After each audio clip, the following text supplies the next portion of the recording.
Alright, I'm here with flaredcoug, checking out his cougar, and you guys hear that noise? It's coming from the transmission, and if I unplug it, it goes away. So I don't know.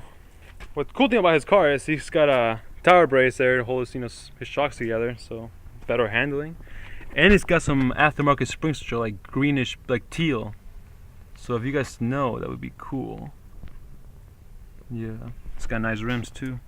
And the side skirts. Actually, it's got the side skirts from a Roush Cougar. And the rear spoiler with covers. That's pretty badass. Yeah, that's pretty nice.